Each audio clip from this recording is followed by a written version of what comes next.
Good morning. Oh, it's 11:11. Perfect time to start H3 Talk show. 11:11 surrounded by four angels. I love that. So first I always like to say good morning. Thank you to our listeners for joining us for a little bit of hope, health, and happiness with our guests. I am a keynote speaker and a coach who resides in Florida at the moment. And I just love to come on once a week and pour into people, refill them, encourage them, and so they can get up and keep doing the good work they're doing. I like to bring a guest on my show every week, and I like to remind our listeners, if you have questions or comments, please say hello. Tell us where you're listening from. Feel free to ask questions or leave comments. Myself and my guests will always respond to you when we get a chance. Today, my special guest is Rick. Please help me welcome to the stage, Rick. Hey, Rick, how are you? Hi, good morning, Annie. I'm good. Good to see Great, great. you having me. Tell our listeners who you are, where you live, and what you do. Hi, my name is Rick Roberts. I'm a multifaceted guy. I write books, I speak, I am a pastor, finishing my ordination to be official. A construction company, and I have an art gallery. All of those are just a part of me. And I'm from Wheat Ridge, Colorado, which is a western suburb in Denver. Oh, very nice. Thanks for sharing. Well, Rick, what we really like to do on this show is kind of talk about, we know everybody faces challenges, disruptions, storms, however you call them. When you think of that word disruption or storm, what comes to mind just in general as a general thought about it? I think for a lot of us, when things don't go as we planned, we feel like it's totally swamping us or taking us into a different place. I've tried to change my view of that a little bit to see that a lot of times that disruption or that need to change is actually a beneficial thing. It doesn't mean it's an easy thing, but a lot of times it's actually really beneficial. And it's like either something that we've maybe ignored for a while or something that has just recently come up that we really need to become a different version of ourselves. One of my mentors, Graham Cook, said you have to reinvent yourself about every 3 years, and I've tried to implement that in my life too, and it's really a fascinating thing. I love it. I like what you just said there. I think that's important. I always like to reiterate something you say that really jumps out to me. And you said, it is beneficial. It can be beneficial, but that doesn't mean easy. Because sometimes we hear beneficial and we think, okay, and it's going to be all good. No, it's not. Beneficial, but not easy. Challenging, still hard, but still beneficial. So what I want to ask you now, Rick, is do you have a specific storm disruption challenge that you have faced in life, professionally or personally, that you'd be willing to share with our listeners? I grew up with no father, and I'm finding that I mean, I did have him for a season, but for the most part, he was not in my life, especially after about the age of 6. That always tended to define me a bit. So how things go sometimes, like it made me a not only to seek it out, but also to want to become a father to other people because I saw how much of a struggle that was, especially for guys, but for ladies as well. There's a lot of challenge in that lack of affirmation or valuing or whatever the right term is, that we really need to find our place and our worthiness. And if that's lacking, it can be really, really challenging. And I've spent most of my life, I think, learning how that goes and trying to do it very well. And actually, a lot of my coaching clients that I have are men with no fathers. And that's been a really, for me, like a really restorative thing in my life as well, not just for them, but helping them understand that, just because their parents are difficult or just because circumstances seem to be against them, you still have value and you still have purpose in all that. So it's kind of getting the mindsets to shift and to be more positive and more I call it the warrior mindset, because there's so much, we'll just kind of let everything happen. We as humans, I think a lot of times, and we don't always like go, wait a minute, that's not what that should be. And then, kind of push back against it. So Yeah, trying to help. you are perfectly describing my purpose formula, which not everybody understands, but I think you do such a great job of saying, I say, if you really want to find a meaningful purpose in your life, look back at the pain you have experienced. And inside of that pain, it gives us fuel in our body. It can make us physically sick, it can make us angry, it can make us fueled, motivated. I say take that pain that shows up in your body really as your passion. And Yeah. if you so choose, as you did, Rick, to be better, then make it your purpose. So take your pain plus your passion and make it your purpose. And you are doing that so beautifully. And we'll get into that a little bit more. But I think you're doing so beautifully that you know this wound, this real wound, whether we're a man or a woman, that we are created to have a father or a father figure and an influence of good in our life from both of our parents. And so many of us don't have that from one parent or either parent. And that longing doesn't go away because we become adults, but you're using it as your work and your purpose. And I love that you also said, in helping others, I am also being healed and restored in my own loss of not having that positive influence of a father in your life. So beautiful. I know we have a lot of listeners that have one or two parents that couldn't be there or support them or weren't healthy enough.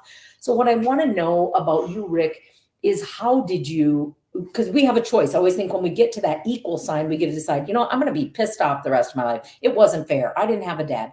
How did you choose to be better? And not only be better, but how did you choose to stay hopeful that this wound could actually be used as a win to help other people? So how did you stay hopeful, and how did you choose to be better rather than bitter about what you didn't have?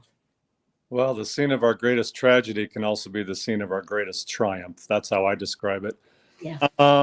It was quite a process, I'll be honest. I mean, I had various stepfathers along the way, and they each kind of brought a different piece maybe that I needed.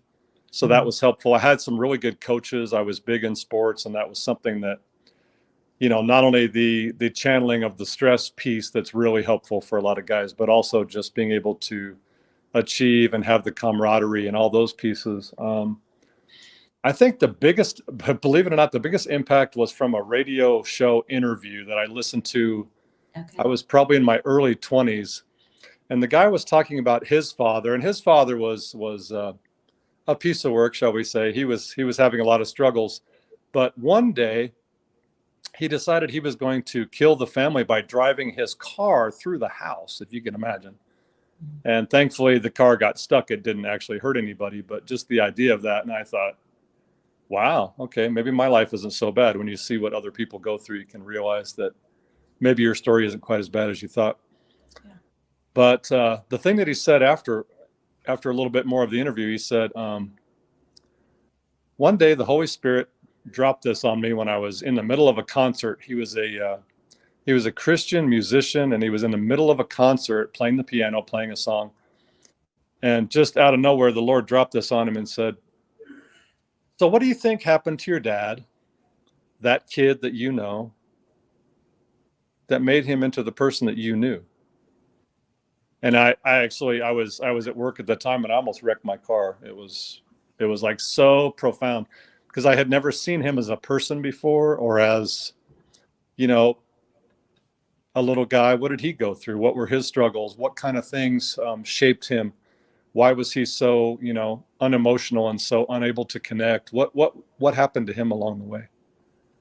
And when I saw him as a person, I think, well, first I had to mourn for him, because I had a picture of him when he was like 3 years old. It was a really cute picture. And he had this big smile and this, big head of hair and all this stuff. And I was like, and I looked at that picture and I just thought, wow, what did happen to this kid? So I had to kind of mourn for him, actually. And that really started me more on the journey. And I started to really explore my feelings. I would write poetry. I would write songs. I would interact with it. I would study the Bible. And I realized that, first and foremost, God always calls out to us and says, I'll be your father. And there's even a verse, I think it's in Proverbs, that says, though my father and mother forsake me, the Lord will never forsake me.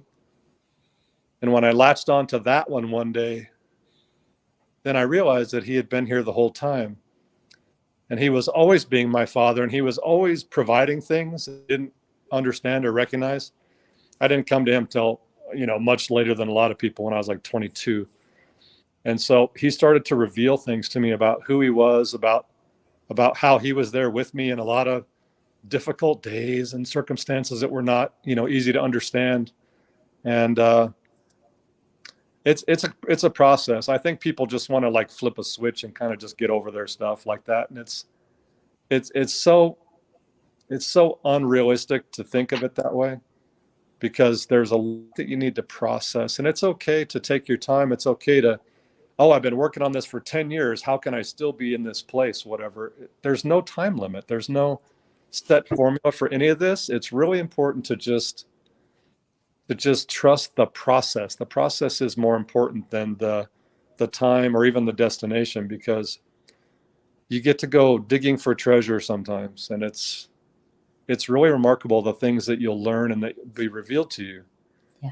But again, they're not easy things.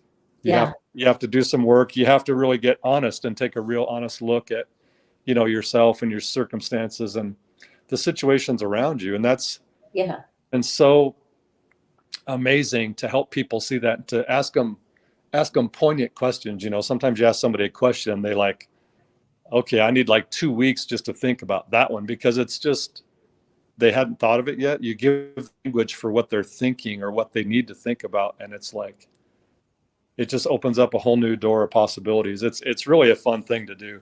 Yeah, I think, Rick, you have a lot of great things about how you stayed hopeful, and I love what you've shared. So one thing you talked about is defining the wound in yourself, having compassion for the wound of your father and of your stepfathers. I think one of the ways that we stay compassionate is we show up in wonder and curiosity, not in judgment, right? It's easy to sit in the judgment seat. You made me think about the movie Shack. I've read the book many times. I've watched the movie. Have you seen it? The Shack? I haven't seen the movie. I did read part of the book at one point, and the movie's so powerful about judging our fathers, or especially our earthly fathers, and how God shows up. I think you also said something really important, which I think it is all about perspective, what we focus on. So even though your stepfathers might not have been brilliant, they each gave you a small gift. And if we look for what was the lesson, what was the gift, what was the kindness, even in the midst of messy, was there a nugget? So I think that's really cool. You talked about sports. I was never really big into sports, mostly due to poverty, but my husband was. And so he had to really teach me that sports aren't just about football and soccer and tennis and skiing. They're about teamwork. They're about communication. And so many lessons in sports for people. So I love that you shared that. I think also you talked about listening, like really listening to the clients you work with, but also looking back and being curious about listening to, I wonder what, because nobody is born angry and evil and hurtful and selfish. It is a trained thing, or it is a beaten out of or abused thing. And so we can only work with what we have until we dig deeper into saying, what else is there? So another question I always like to be curious about in that season, that, oh, you're right, that timeline of like, there's no right timeline for the rest of your life, growing up with an abusive father and a father not really around. For me, I think weddings and funerals sometimes suck more than in other ways, because you hear people talk about how great their dad was, or you see a dotty dad dance. And even though I've been married many years, there's that gut wrenching of like, what would that have been like to have an earthly father? What would that look like? So what I always like to know about people is, how have you evolved or stayed healthy? And when I think about health, yes, physical is one component, but spiritual health, relational health, emotional health, career health. How have you, especially without always having the role model of what health looks like and whole being health, how have you maintained, implemented health from your childhood to today? Or do you have one, two, or three practices that you kind of have consistently in your life to take care of yourself, so that you not only are healthy, but that you can serve other people? What are some things you do around health? I try to be really consistent, whether it's having a routine or it's having, certain things in my life, even simple things like watching your diet, what you eat, getting enough sleep, things like that. It sounds very simple and basic, but it's actually, especially as you get older, it's really important, I've noticed. How did you get emotionally or relationally healthy if you didn't see that role model, in particular from a father figure? How did you know how to become that as for yourself, to your clients, to your sons? How do you know what emotionally, spiritually healthy relationship should look like if it wasn't well role modeled to you? I have this wonderful talent that I'm super honest, and sometimes probably to a fault. which a lot of people don't always appreciate, I'll be honest. But with my sons, I've always tried to be really affirming to them, but also really honest with them about things that maybe they need to do or improve on, or just, what do you think about this? Do you think this is the right way to handle that? I was faced with a lot of more of the traumatic responses as a child, like, you're stupid, or I don't like what you're doing, or I don't even like you sometimes, whatever all that was. And so I've tried to make it more about, helping them be a little bit more introspective. Like, okay, if the situation was repeated, how would I handle it differently, for example, and try to really help them think about, simple things, but sometimes it's really profound. And because I remember a few times where I would say something to my sons and they'd be like, oh, okay, whatever, you're so stupid, Dad, whatever they were thinking. And then one of their friends would say, like, verbatim, the thing I just told them. And they go, oh, that's brilliant. How do you? And so I'm like, okay. So part of being a parent is learning how to be really humble, because you can be like the best parent ever and like a horrible parent in the same like 5-minute period. So it's kind of challenging on days. I like that, getting your ego out of it. It is so true. With all three of my adult children have said things to me, literally word for word what I've said to them. And they have said, this person told me this and it was brilliant. And what I learned is, be grateful they heard it somewhere and don't worry about that it didn't come from me. Get my ego out of it. Stay humble. The other part, Rick, that you said many, many years ago, somebody said, when you're praying for your kids, pray two things. Pray they get caught and they can't lie. And I've never been able to lie. I was just talking to an ethics professor, and she was telling her students, I never lie. And her students are like, but sometimes you lie, right? And she's like, no, I never lie. And sometimes young people teach me, like, I always say, I think it'd be fun to date because you learn everything about the person on a profile before you meet them. And they're like, people lie. I'm like, why would you lie? What's the point in lying? But I think when you don't lie, it's so like, why do people lie? What's happening?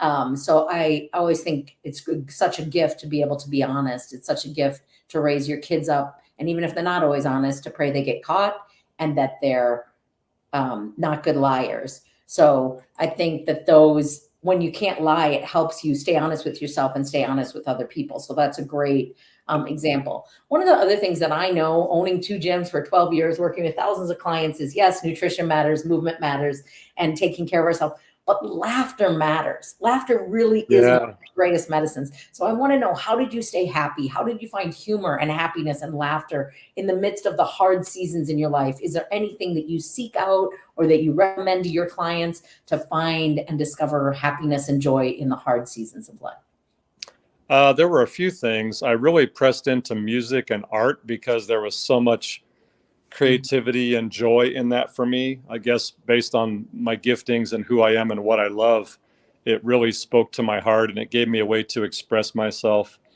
I would write poetry, I would draw, I would listen to music. Sometimes I would make music. The other thing, which is kind of sounds weird maybe, but I was big on achievement and helping myself feel better because I worked hard, or I got good grades, or I was the captain of the football team, or, whatever. There was lots of different opportunities in that. And that can be really good, but sometimes that's not healthy either, because it can go to your head a little bit. Maybe you become, arrogant or even narcissistic if you carry it too far. But that one's kind of strange maybe, but it can be really good to have goals and to achieve them, and just to be, what's a good way to say this? To be to yourself worthy as you are to your Heavenly Father, because a lot of people don't believe they're any good. They'll only see the bad stuff. And that's a big thing about changing all of this, is to change your subconscious filters that tell you that you're not good enough, or that your circumstances are never going to be good, or you're always going to be in poverty, or you're going to always be the outcast, or fill in the blank. There's millions of them if you really want to go there. Yeah. But finding that, if you read like Psalm 139, he says, I am fearfully and wonderfully made. Before you formed me, you knew me in the depths of the womb. You created me. And it's like, and you start to think about that and you go, well, okay. If you look around, Everything else he created is pretty incredible, pretty amazing. Lots of detail, lots of beauty, lots of just unbelievably life-giving creative things. So you have to put yourself in that category too. Yeah. And you have to realize that you are a life-giving spirit, that you too can be life and hope and peace for somebody. I ran into two people at a restaurant about a week ago. I went to have lunch with a friend, and the waitress and the manager both needed what I had. Didn't plan it, didn't think about it. It was very natural. It just came right out, and it was like transformative for both of them. It was so cool. And the one lady who's the restaurant manager, she's having a really hard time with her dad. And I said, forgiveness doesn't set them free, it sets you free. That's right. So let your heart open to that possibility. Doesn't mean he didn't do bad stuff. It doesn't mean you have to love it. You can set boundaries. You don't even have to hang out with him, but your heart needs to be free. So That's right. And she took it under, consideration. And I was really excited because I think she's going to do it. Yeah. And it'll help her so much. She's obviously she's doing well. She's managing a restaurant, but I don't know if she's fully 100% believing that she's good yet, but I think she will. You planted a seed on the path, and that's a beautiful thing.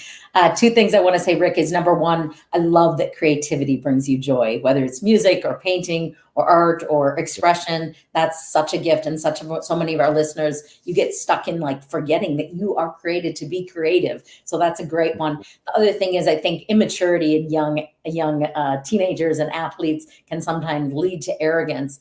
But I remember Beth Moore in a study we did talking about humility and ego and saying, two things. One, she said, thinking about, it's not like thinking, oh, I'm a loser, or thinking I'm so great. Neither one of those are healthy. It's thinking too much about yourself. But if you think about, I've been gifted and I'm grateful for the gifts, but how will it serve others? I think humility sometimes comes with age. So leading a football team feels exciting and fun, but you were young and you learn, and then you go, oh, this is a gift. And now how do I use it to serve others? So I love, also Beth reminded us we can either humble ourselves or we'll be humbled. I have learned in my years of wisdom, It is so much easier to humble yourself than to be humbled by an experience in life. So what I want to know, Rick, is if you could go back and talk to that little Ricky, little boy, and give him some encouragement and some wisdom when he was sad, when he was hurting, when he was wishing his dad saw and valued him the way that God did, what would you say to that person, that little boy that's listening, that little boy of yourself years ago? What would you have said? It's funny you asked that. I actually did this thing in prison one day. I do a lot of prison ministry, about 20 years worth, a little more. And one time, and I don't know where it came from, but it was really beautiful, and I've shared it a lot, and it's been really helpful. And I looked at this one kid and I said, I'll be your father. And I basically apologized to him for not being there, for saying things, for doing things, if I was violent, if I was rude, if I was, unavailable, all those things. And then the end part of it was, and here's an affirmation. You're good enough, son. You have what it takes. You're going to get there. Inside you is already everything you need. You just have to learn how to get it out so you can use it, and you can become the man of God that you're made to be. And you can have a family, and you can have a life, and you can enjoy who you are, and you can be really content and peaceful and joyful in all that you've done and all that you're doing. And you can leave all that behind, and you can leave me behind. And that was important because a lot of the guys felt like somehow it was their fault. My parent rejected me, so somehow I'm the one who's got the evil, the ugly, the whatever that makes them reject me. And that's not true. Most of the time, the parents are rejecting you because they're rejecting themselves, and they don't know how to connect, and they don't know how to say, I'm sorry. Yeah. And they don't know how to go back to that hard place where they need to go to and resolve their stuff so that they can get well, so they can make all their relationships well. Yeah. So good and important. And thank you for doing that prison ministry work that's so important in our world, because people that are broken can't, if we don't heal ourselves, we can't serve others, and we can't become who we're meant to be. I love the movie The Shack. Some people think it's controversial, but it's so powerful about Mhm. healing and forgiving a father's wound in our life, a physical father that's been abusive or neglectful, or all those things you said. So I think that's so important. Rick, what can you tell me a success story of somebody you worked with in their own journey and they had great success by some healing work or some coaching work? Can you tell us a brief success story? We just have a couple minutes left. Yeah. I won't tell you his name, but he was when he was about 12, he had a bit of a strong will and a strong mind. And when he was about 12, his father put a gun to his head and threatened him. And ever since that time, he became an addict, a drug addict, and some of it was really pretty severe stuff. Um, I took he was working for me, which was helpful because you get like the whole day to be with these guys and speak life into them.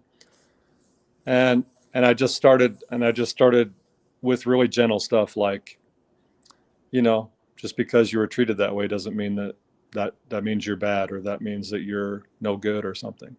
So I had to kind of build slowly with him. He was quick and ready to always judge himself and to hate himself and not be willing to see himself the way the Father, our Heavenly Father, sees him. And then over time, I was able to show him that, I've done this and this and this, and God still loves me, and God still has a place for me and a purpose for me. It doesn't mean I'm perfect. It doesn't mean I'm, without faults. It doesn't mean that I'm going to always be perfect, but He loves me and He cares about me. He made me. I have value. And so it was a long, probably about 6-month process with him. And it was, we were working together, 5 days a week. But over time, he started to change. And I said, you really need to forgive your father. At some point, you need to think about this and forgive your father. And part of it was he was carrying guilt because when his mother was dying, he was told that he needed to come and see her, and he chose not to at that time. And then she ended up passing away. So there was all the guilt from that as well. So he had these two major core pieces with his parents. And I said, I think your mom would forgive you, but you need to forgive yourself for that too. And it took him a while, but he did, and he did so good for so long after that. And then he's had a little bit of a relapse with alcohol, but for the most part, he got a lot of stuff resolved. And it was just about understanding that, some things are not your fault. And if they are, obviously, if you've done something, take it and say, okay, I did this wrong, or I'm sorry, or whatever, be honest with yourself. But if you didn't, then understand that just because things have happened a certain way doesn't mean that you are at fault or that you did something wrong. Yeah. Those are good comments and reminders, Rick. I always feel like we're all on a healing journey, and just having patience with yourself, having patience with the people we work with, and that we see that feel called to be an encourager and supporter. I remember one of my prayers was 19 years before it was answered. And that just taught me never give up. Like I was like, yeah, but what about this? Nope, just keep doing this, keep doing this. And so I always think God's time frame is different than ours. So Rick, thank you so much for being with us today. I know some of my listeners will want to get a hold of you and say, hey, I want to learn more about parenting, or about healing, or about not hating my dad, or not blaming my parents for where I'm at, and start to move forward instead of looking back. What is the best place to get a hold of you, Rick? Is there some place that you hang out on social media, or your website or something? Where's the best place for our listeners to reach out if they want to work with you or just learn more about the work you're doing in the world? Yeah, probably the best place is my website. It's called blackbeltcoaching.academy.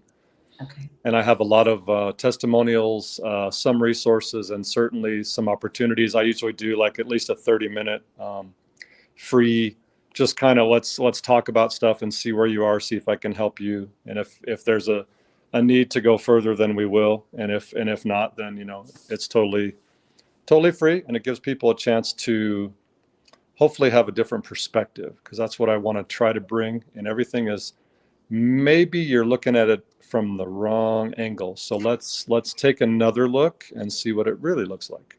Perfect. Well, I will have you add a link to that into our Facebook, our LinkedIn, and our YouTube, so that our clients can just click and awesome.